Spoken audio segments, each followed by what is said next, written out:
ನಮಸ್ಕಾರ ಸ್ನೇಹಿತರೆ, ನೇತ್ರಾವತಿ ತೀರದ ಪ್ರಕರಣದಲ್ಲಿ ಸಾಕಷ್ಟು ಬೆಳವಣಿಗೆಗಳು ಆಗ್ತಾನೆ ಇದ್ದಾವೆ. ಸಿಕ್ಕಾಪಟ್ಟೆ ಸೀರಿಯಸ್ ಆಗಿರೋ ವಿಚಾರಗಳೆಲ್ಲ ಚರ್ಚೆ ನಡೀತಾ ಇದ್ದಾವೆ. ದೂರುದಾರ ಈಗ ನೇರ ದೇಶದ ಸರ್ವೋಚ್ಚ ನ್ಯಾಯಾಲಯ ಸುಪ್ರೀಂ ಕೋರ್ಟ್ ಮುಖ್ಯ ನ್ಯಾಯಮೂರ್ತಿಗಳಿಗೆ ಪತ್ರ ಬರೆದಿದ್ದಾರೆ. ಅಲ್ಲದೆ ಈ ಪ್ರಕರಣ ಕುರಿತಂತೆ ರಾಜ್ಯದ ಸಚಿವರೊಬ್ಬರು ರಿಯಾಕ್ಟ್ ಮಾಡಿದ್ದಾರೆ. ಆರೋಗ್ಯ ಮಂತ್ರಿ ದಿನೇಶ್ ಗುಂಡೂರಾವ್ ರಿಯಾಕ್ಟ್ ಮಾಡಿದ್ದಾರೆ. ಹೀಗಾಗಿ ಈ ಎಲ್ಲ ಅಪ್ಡೇಟ್ಸ್ನ ಇವತ್ತಿನ ವರದಿಯಲ್ಲಿ ನಿಮ್ಮ ಮುಂದಿಡೋ ಪ್ರಯತ್ನವನ್ನು ಮಾಡ್ತೀವಿ. ಜೊತೆಗೆ ಇಂಪಾರ್ಟೆಂಟ್ ಆಗಿ ಈಗೇನು ಹೇಳಲಾಗ್ತಿದೆ, 100 ಶವಗಳನ್ನು ಹೂತಿಡಲಾಗಿದೆ ಅಂತ ಏನು ಮೆನ್ಷನ್ ಮಾಡಲಾಗ್ತಾ ಇದೆ. ಒಂದು ವೇಳೆ ನಿಜವೇ ಆಗಿದ್ದರೆ ಅವರಿಗೆ, ಆ ರೀತಿ ಶವವಾಗಿ ಹೂಳಲ್ಪಟ್ಟವರಿಗೆ ಏನು ಹಕ್ಕಿರುತ್ತೆ? ಬದುಕಿದವರಿಗೆ ಮಾತ್ರ ಅಲ್ವಲ್ಲ, ಮೃತಪಟ್ಟ ವ್ಯಕ್ತಿಗಳಿಗೂ ನಮ್ಮ ದೇಶದ ಕಾನೂನಲ್ಲಿ ಒಂದಷ್ಟು ಹಕ್ಕುಗಳಿದ್ದಾವೆ, ರೈಟ್ಸ್ ಇದೆ. ಏನು ಸತ್ತವರ ಹಕ್ಕುಗಳೇನು ಅದನ್ನು ಕೂಡ ನಿಮಗೆ ತಿಳಿಸುವಂಥ ಪ್ರಯತ್ನವನ್ನು ಮಾಡ್ತೀವಿ. ಕಡೆ ತನಕ ಮಿಸ್ ಮಾಡಿದೆ ನೋಡಿ ಸ್ನೇಹಿತರೆ. ಗೌಪ್ಯ ಸಾಕ್ಷ್ಯ ಸೋರಿಕೆ, ಸುಪ್ರೀಂಗೆ ಸಾಕ್ಷಿದಾರ ದೂರು.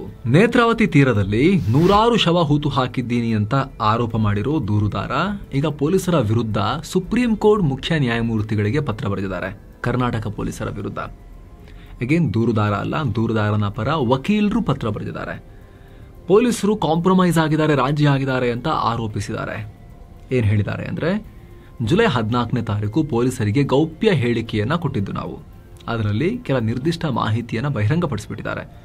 ಪೊಲೀಸರು ಯೂಟ್ಯೂಬರ್ಗೆ ಈ ಮಾಹಿತಿಯನ್ನು ಶೇರ್ ಮಾಡಿದ್ದಾರೆ. ಆ ಯೂಟ್ಯೂಬರ್ಗೂ ನಮಗೂ ಯಾವುದೇ ಸಂಬಂಧ ಇಲ್ಲ, ಆದರೂ ಆತನಿಗೆ ಮಾಹಿತಿ ತಲುಪಿದೆ. ಖುದ್ದು ಪೊಲೀಸರೇ ಎಕ್ಸ್ಟ್ರಾ ಮಾಹಿತಿ ಕೊಟ್ಟಿದ್ದಾರೆ ಅಂತ ಆ ಯೂಟ್ಯೂಬರ್ ವಿಡಿಯೋದಲ್ಲಿ ಹೇಳ್ಕೊಂಡಿದ್ದಾರೆ. ತನಿಖಾಧಿಕಾರಿ ಅಥವಾ ಪೊಲೀಸ್ ಇಲಾಖೆಯೊಳಗಿನ ವ್ಯಕ್ತಿಗಳು ಉದ್ದೇಶಪೂರ್ವಕವಾಗಿ ಸಂಬಂಧವಿಲ್ಲದ ಹೊರಗಿನವರಿಗೆ ಈ ಸಾಕ್ಷ್ಯ ಮಾಹಿತಿ ಸೋರಿಕೆ ಮಾಡ್ತಿದ್ದಾರೆ. ಇದು ಕಂಪ್ಲೀಟ್ ಕೇಸ್ನ ದುರ್ಬಲಗೊಳಿಸುತ್ತೆ. ತನಿಖಾಧಿಕಾರಿಗಳು ರಾಜಿ ಮಾಡ್ಕೊಂಡಂಗೆ ಕಾಣಿಸ್ತಾ ಇದೆ. ಈ ವಿಡಿಯೋ ಅಪ್ಲೋಡ್ ಆಗಿ 11 ಗಂಟೆಯಾಗಿದೆ. ಸಾವಿರಾರು ಜನ ನೋಡಿದ್ದಾರೆ. ಹೇಗಿದ್ರೂ ಪೊಲೀಸ್ ಇಲಾಖೆ ಯಾವುದೇ ಕ್ರಮ ತಗೊಂಡಿಲ್ಲ ಅಂತ ಆರೋಪಿಸಿದ್ದಾರೆ. ಅಲ್ಲದೆ ಈ ಬೆಳವಣಿಗೆಗಳು ತನಿಖೆಯ ನಿಷ್ಪಕ್ಷಪಾತತೆ ಬಗ್ಗೆ ಗಂಭೀರ ಪ್ರಶ್ನೆ ಹುಟ್ಟುಹಾಕ್ತಿವೆ. ಹೀಗಾಗಿ ಪೊಲೀಸರಿಗೆ ಸೂಚನೆ ಕೊಡಬೇಕು ಅಂತ ಹೇಳಿ ಈ ಲೆಟರ್ನ CJI, ಕರ್ನಾಟಕ ಹೈಕೋರ್ಟ್ ಮುಖ್ಯ ನ್ಯಾಯಮೂರ್ತಿ, ಕರ್ನಾಟಕದ ಮುಖ್ಯಮಂತ್ರಿ ಸಿದ್ದರಾಮಯ್ಯ ಹಾಗೂ ಕರ್ನಾಟಕದ ಗೃಹ ಮಂತ್ರಿ ಡಾಕ್ಟರ್ ಜಿ ಪರಮೇಶ್ವರ್ ಇವರಿಗೂ ಕೂಡ ಕಳಿಸಿದ್ದಾರೆ. ಯಾರನ್ನೂ ರಕ್ಷಿಸ್ತಿಲ್ಲ ದಿನೇಶ್ ಗುಂಡೂರಾವ್. ಈ ಪ್ರಕರಣ, ಇಲ್ಲಿರುವ ಆರೋಪಗಳು ತುಂಬಾ ಗಂಭೀರ ಆಗ್ತಾನೆ ಇದ್ದಾವೆ. ಸರ್ಕಾರ ಮಾತ್ರ ಯಾಕೋ ನಿಧಾನ ಫಸ್ಟ್ ಗೇರ್ನಲ್ಲಿ ತೆವಳುತ್ತಾ ಹೋಗ್ತಿರೋ ತರ ಕಾಣಿಸ್ತಾ ಇದೆ. ಆಕ್ಸಿಲರೇಷನ್ ಕಾಣಿಸ್ತಾ ಇಲ್ಲ, ಗೇರ್ ಚೇಂಜ್ ಆಗ್ತಿರೋದು ಕಾಣಿಸ್ತಾ ಇಲ್ಲ. ಯಾವುದೇ ಸಚಿವರು ಈ ಕೇಸ್ ವಿಚಾರದಲ್ಲಿ ತಲೆ ಕೆಡಿಸ್ಕೊಂಡಂಗೆ ಕಾಣಿಸ್ತಾ ಇಲ್ಲ ಅಂತ ಆಕ್ರೋಶ ಇತ್ತು.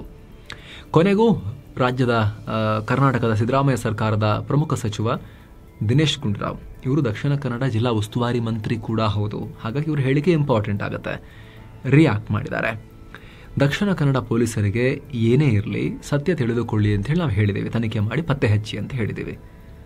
ದೂರುದಾರ ಕೊಟ್ಟ ಮಾಹಿತಿ ಆಘಾತಕಾರಿ ವಿಚಾರ ಕೇಳಿ ನಮಗೆಲ್ಲ ಶಾಕ್ ಆಗಿದೆ, ಬೆಚ್ಚಿ ಬೀಳಿಸಿದೆ. ಈ ಅಂಶಗಳನ್ನು ಕೇಳಿ ಸರಿಯಾಗಿ ಸತ್ಯ ಏನು ಅಂತ ಪತ್ತೆ ಹಚ್ಚೋಕೆ ತನಿಖೆ ಆಗೋ ಅಗತ್ಯ ಇದೆ.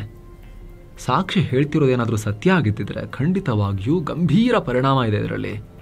ಇಲ್ಲಿ ಯಾರನ್ನು ಬೆಂಬಲಿಸುವ ಅಥವಾ ಕಾಪಾಡೋ ಪ್ರಶ್ನೆ ಇಲ್ಲ. ನಾವು ಪ್ರಕರಣವನ್ನು ಸೆನ್ಸೇಷನಲೈಸ್ ಮಾಡೋಕ್ಕೆ ಪ್ರಯತ್ನ ಪಡ್ತಿಲ್ಲ ಅಷ್ಟೇ. ಪ್ರಕರಣವನ್ನು ಏನೋ ಒಂದು ಆಗ್ತಿದೆ ಅಂತ ಹೇಳಿ ನಾವು ತೀರಾ ಅದಕ್ಕೆ ಸೆನ್ಸೇಷನ್ ಕ್ರಿಯೇಟ್ ಮಾಡೋಕ್ಕೆ ನಾವು ಬಯಸ್ತಾ ಇಲ್ಲ ಅಷ್ಟೇ. ಬಟ್ ಕೆಲಸ ಮಾಡ್ತಾ ಇದ್ದೀವಿ, ಖಂಡಿತ ಸತ್ಯ ತಿಳಿಯೋಕೆ ನಾವು ಬಯಸ್ತಾ ಇದ್ದೀವಿ ಅಂತ ಹೇಳಿದ್ದಾರೆ. ಇದರ ಮಧ್ಯೆ ಮತ್ತೊಂದು ವಕೀಲರ ತಂಡ, ಈ ಬಾರಿ ನಿವೃತ್ತ ಸುಪ್ರೀಂ ಕೋರ್ಟ್ ನ್ಯಾಯಾಧೀಶ ವಿ ಗೋಪಾಲ್ ಗೌಡ ನೇತೃತ್ವದ ತಂಡ ಮುಖ್ಯಮಂತ್ರಿ ಸಿದ್ದರಾಮಯ್ಯರನ್ನ ಮೀಟ್ ಆಗಿದ್ದಾರೆ. ಹೋಗಿ ಸರಿಯಾದ ರೀತಿಯಲ್ಲಿ ತನಿಖೆ ನಡೀತಾ ಇಲ್ಲ, ಪೊಲೀಸ್ ಕಡೆಯಿಂದ ಲೋಪಗಳಿವೆ, ಅಸ್ಥಿಪಂಜರಗಳನ್ನು ಹೊರತೆಗೆದು ಸತ್ಯ ಬಯಲು ಮಾಡೋದು ಪೊಲೀಸ್ ಇಲಾಖೆಯ ಪ್ರಮುಖ ಕರ್ತವ್ಯ, ಅದು ಮಾಡ್ತಾನೇ ಇಲ್ಲ. ಹಾಗಾಗಿ ನಿಷ್ಪಕ್ಷಪಾತ ತನಿಖೆಗಾಗಿ ವಿಶೇಷ ತನಿಖಾ ತಂಡ ರಚಿಸಿ ಅಂತ CMಗೆ ಒತ್ತಾಯ ಮಾಡಿದ್ದಾರೆ. ಏನೋ ಕರ್ನಾಟಕದ ಮುಖ್ಯಮಂತ್ರಿ ಸಿದ್ದರಾಮಯ್ಯ ಅವರು ಕೂಡ ಇದಕ್ಕೆ ಸಂಬಂಧಪಟ್ಟಂತೆ ಪ್ರತಿಕ್ರಿಯೆ ಕೊಟ್ಟಿದ್ದಾರೆ. ಮಾಧ್ಯಮದವರು ಕೇಳಿದಾಗ ಅವರು ಹೇಳಿದ್ದಾರೆ, ಯಾರೋ ಏನೋ ಹೇಳ್ತಾರೆ ಅಂತ ಹೇಳಿ ಅದಕ್ಕೆ ತಕ್ಕಂತೆ ನಾವು ಕ್ರಮ ತಗೊಳ್ಳೋಕ್ಕಾಗಲ್ಲ, SIT ಮಾಡಬೇಕಾ, ನಮ್ಮ ಪೊಲೀಸ್ ತನಿಖೆ ಪ್ರಕಾರ ಅನಿಸಿದ್ರೆ ನಾವು ಮಾಡ್ತೀವಿ ಅಂತ ಹೇಳಿದ್ದಾರೆ. ಅಲ್ಲ, ಸುಪ್ರೀಂ ಕೋರ್ಟ್ನ ನಿವೃತ್ತ ಜಡ್ಜ್ ಗೋಪಾಲ್ ಗೌಡ್ರು ಈ ರೀತಿ ಎಲ್ಲ ದೂರು ಕೊಟ್ಟಿದ್ದಾರಲ್ಲ, ಗೋಪಾಲ್ ಗೌಡ್ರು ಕೊಟ್ಟರು ಅಷ್ಟೇ, ಯಾರು ಕೊಟ್ಟರು ಅಷ್ಟೇ, ಅವಶ್ಯಕತೆ ಬಿದ್ದರೆ ಡೆಫಿನೆಟ್ಲಿ ನಾವು ಮಾಡ್ತೀವಿ. ಯಾರೋ ಏನೋ ಹೇಳಿದ್ರು ಅದಕ್ಕೆ ಮಾಡೋದು, ಅದಕ್ಕೆ ರಿಯಾಕ್ಷನ್ ಕೊಡೋದು ಆ ಥರ ಅಲ್ಲ. ತನಿಖೆ ಸ್ಟ್ರಾಂಗ್ ಆಗಿ ಮಾಡ್ತೀವಿ, ಸೀರಿಯಸ್ ಆಗಿ ತಗೊಂಡೇ ಮಾಡ್ತೀವಿ. ಹಾಗಂತ ಯಾರೋ ಹೇಳಿದ್ರು ಯಾರೋ ಮಾಡಿದ್ರು ಅಂತಲ್ಲ. ಆ ಕೇಸ್ ಏನು ಕೇಳುತ್ತೆ ಅದನ್ನು ನಾವು ಕೊಟ್ಟೇ ಕೊಡ್ತೀವಿ ಆ ಕೇಸ್ಗೆ. ಅನ್ನೋದನ್ನು ಸಿದ್ದರಾಮಯ್ಯ ಅವರು ಹೇಳಿದ್ದಾರೆ. SIT ರಚನೆ ಮಾಡಬೇಕು ಅನಿಸಿದ್ರೆ ನಾವು ಮಾಡ್ತೀವಿ ಅಂತ ಹೇಳಿದ್ದಾರೆ. ಜೊತೆಗೆ ಇದಕ್ಕೆ ಸಂಬಂಧಪಟ್ಟಂತೆ ಸಿದ್ದರಾಮಯ್ಯ ಅವರು ಒಂದು ಗಾದೆ ಮಾತನ್ನ ಕೂಡ ಹೇಳಿದ್ರು. ಎತ್ತು ಈತು ಅಂತ ಯಾರೋ ಕೂಗುದ್ರ ಅಂದ ತಕ್ಷಣ ಕೊಟ್ಟಿಗೆ ಕಟ್ಟಕ್ಕಾಗತ್ತೆ ತಗೊಂಡು ಹೋಗಿ, ಎತ್ತು ಈಯಲ್ಲ. ಅಂದರೆ ಇವ್ರು ಹೇಳೋದು ಗಂಡು ಜಾನುವಾರು ಎತ್ತು, ಅದು ಕರು ಹಾಕಲ್ಲ. ಯಾರೋ ಕೂಗುದ್ರು ಅಂತ ಹೇಳಿದ ತಕ್ಷಣ ಅದು ಕರು ಹಾಕ್ಬಿಡಲ್ಲ, ನಾವು ಅದನ್ನು ಕೊಡುಗೆ ತೊಗೊಂಡೋಗಿ ಕಟ್ಟಕ್ಕಾಗಲ್ಲ ಅನ್ನೋ ಹೇಳಿಕೆಯನ್ನು ಕೊಟ್ಟಿದ್ದಾರೆ. ಆ ಮೂಲಕ ಎಲ್ಲೋ ಒಂದು ಕಡೆ ಸಿದ್ದರಾಮಯ್ಯ ಅವರು ಈ ಕೇಸ್ನಲ್ಲಿ ಅಂಥ ದೊಡ್ಡ ಪ್ರಮಾಣದ ಸತ್ಯಾಂಶ ನಮಗೆ ಕಾಣಿಸ್ತಿಲ್ಲ ಅನ್ನೋ ರೀತಿಯಲ್ಲಿ ಹೇಳಿಕೆಯನ್ನು ಕೊಟ್ಟಿದ್ದಾರೆ. ಆ ಗಾದೆ ಮಾತಿನ ಅರ್ಥ ಅದೇ ಬರುತ್ತೆ. ಅವರು ಬಿಡಿಸಿ ಬೇರೆ ಹೇಳಿದ್ದಾರೆ, ನಮ್ಮ ಕಡೆ ಎತ್ತು ಈಯಲ್ಲ, ಯಾರೋ ಎತ್ತು ಈತು ಅಂತ ಕೂಗಿದ ತಕ್ಷಣ ನಾವು ಕೊಡುಗೆ ಕಟ್ಟಕ್ಕಾಗತ್ತಾ ಅನ್ನೋ ಪ್ರಶ್ನೆಯನ್ನು ಸಿದ್ದರಾಮಯ್ಯ 10 ಮಾಧ್ಯಮಗಳ ಮುಂದೆ ಓಪನ್ ಆಗಿ ಪಬ್ಲಿಕ್ ನಲ್ಲಿ ಆ ರೀತಿ ಸ್ಟೇಟ್ಮೆಂಟ್ ಕೊಟ್ಟಿದ್ದಾರೆ ಈ ಕೇಸ್ಗೆ ಸಂಬಂಧಪಟ್ಟಂತೆ. ಇನ್ನು ಸ್ನೇಹಿತರೆ, ವರದಿಯಲ್ಲಿ ಮುಂದುವರಿಯುವ ಮುನ್ನ 7 ಸ್ಯಾಂಡ್ಸ್ ಟೂರಿಸಂ ಕಂಪನಿ ಕಾಶಿ ಅಯೋಧ್ಯೆಗೆ ಮತ್ತೊಂದು ಟ್ರಿಪ್ ಆಯೋಜಿಸಿದೆ. ಆಫರ್ ಪ್ರೈಸ್ ಕೇವಲ 36,500 ರೂಪಾಯಿ ಮಾತ್ರ.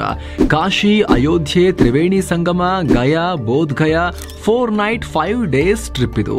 ಪ್ಯಾಕೇಜ್ ನಲ್ಲಿ ಫ್ಲೈಟ್ ಟಿಕೆಟ್ಸ್, 3 ಸ್ಟಾರ್ ಹೋಟೆಲ್ ನಲ್ಲಿ ಸ್ಟೇ, ಆಲ್ ಮೀಲ್ಸ್, ದೇವರ ದರ್ಶನ, AC ಟ್ರಾನ್ಸ್ಪೋರ್ಟ್ ವ್ಯವಸ್ಥೆ, ಬೋಟಿಂಗ್ ಮತ್ತು auto charges, 24/7 Kannada tour manager ಸೌಲಭ್ಯ, ಹಿರಿಯ ನಾಗರಿಕರಿಗೆ ವಿಶೇಷ ಕೇರ್ ಇರುತ್ತೆ. ಹೊರಡೋ ದಿನ 10 ಆಗಸ್ಟ್ 2025. ಕೆಲವೇ ಸೀಟುಗಳು ಲಭ್ಯ. ಆಸಕ್ತರು ಈ ನಂಬರ್ಗೆ ಕಾಲ್ ಮಾಡಿ ನಿಮ್ಮ ಸೀಟನ್ನ ಕೂಡ ಬುಕ್ ಮಾಡಿ. ಬನ್ನಿ ಈಗ ವರದಿಯಲ್ಲಿ ಮುಂದುವರಿಯೋಣ.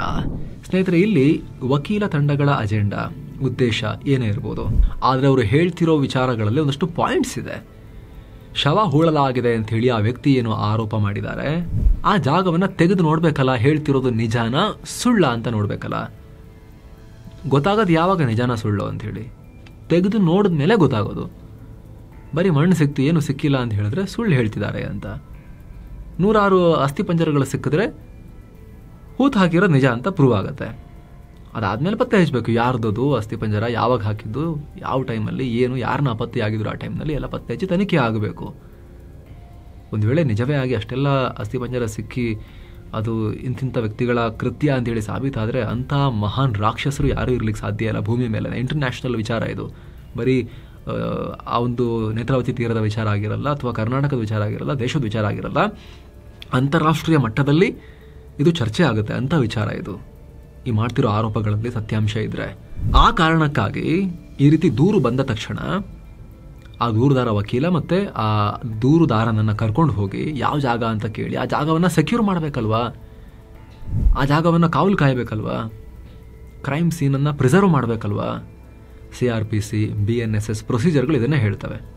ಓಕೆ, ಕೂಡಲೇ ಹೇಳಿದ ತಕ್ಷಣ ಹೋಗಿ ತೋಡಬೇಕು ಅಂತ ನಾವು ಕೇಳ್ತಾ ಇಲ್ಲ, ಅಷ್ಟೊಂದು ಇದು ಮಾಡ್ತಿಲ್ಲ. ಟೈಮ್ ತೊಗೊಳಿಬೇಕಾದ್ರೆ 1 ವಾರ ತೊಗೊಳ್ಳಿ, ಅಥವಾ ನಿಮ್ದೆಲ್ಲ ತಯಾರಿ ಮಾಡ್ಕೊಳ್ಳಿಕ್ಕೆ ಲೀಗಲ್ ಪ್ರೊಸೀಜರ್ ಮಾಡ್ಕೊಳ್ಳೋಕೆ ಟೈಮ್ ತೊಗೊಳಿಬೇಕಾದ್ರೆ ನಿಮ್ಗೆ ಅಷ್ಟೊಂದು ಟೈಮ್ ಬೇಕು ಅಂತ ಅನಿಸಿದ್ರೆ. ಆದರೆ ಅಲ್ಲಿ ತನಕ ಆ ಪರ್ಟಿಕ್ಯುಲರ್ ಜಾಗ ಯಾವುದು ಅಂತ ಕೇಳಿ ಅದನ್ನು ಸೆಕ್ಯೂರ್ ಮಾಡಬೇಕಲ್ವಾ. ಆರೋಪ ಏನು ಹುಡುಗಾಟ ಇಲ್ಲ, ಸೀರಿಯಸ್ ಆರೋಪ ಇದು. ಅದಾದಮೇಲೆ ಲಾಸ್ಟಿಗೆ ನೀವೊಂದು 6 ತಿಂಗಳು ಬಿಟ್ಟು ಹೋಗಿ ತೋಡಿ ಇಲ್ಲೇನು ಇಲ್ಲ ಅಂತ ಹೇಳಿದ್ರೆ ಮತ್ತೇನಾಗುತ್ತೆ ಹೇಳಿ, ಮತ್ತೆ ಸಿಕ್ಕಾಪಟ್ಟೆ ಇದೇ ಥರದ್ದು ಹಾಗೆ ಹಿಂಗೆ ಅಂತ ಹರಡೋಕೆ ಶುರುವಾಗುತ್ತೆ. ಇಷ್ಟು ಲೇಟಾಗಿ ಹೋದ್ರೆ ಇನ್ನೆಲ್ಲಿ ಸಿಗುತ್ತೆ, ಎಲ್ಲ ತೆಗೆದು ಸಾಕಿರ್ತಾರೆ ಅಂತ ಹೇಳಿ ಆ ರೀತಿ ಚರ್ಚೆ ಆಗಲಿಕ್ಕೆ ಶುರುವಾಗುತ್ತೆ. ಆಮೇಲೆ ಅದಕ್ಕೆ ಅವಕಾಶ ಕೊಡಬಾರ್ದು. ಅಂದರೆ ಪೊಲೀಸರು ಆರೋಪ ಬಂದ ದಿನವೇ ಫಸ್ಟ್ ಆ ಜಾಗವನ್ನು ಸೆಕ್ಯೂರ್ ಮಾಡಬೇಕಲ್ವ, ಯಾವ ಜಾಗ ಏನು ಅಂತ ಹೇಳಿ ಅದನ್ನು ಸೆಕ್ಯೂರ್ ಮಾಡಬೇಕಲ್ವ ಸ್ವಾಮಿ. ಅದು ಯಾಕೆ ಮಾಡ್ತಿಲ್ಲ ಅನ್ನೋದೇ ಇಲ್ಲಿ ದೊಡ್ಡ ಪ್ರಶ್ನೆ.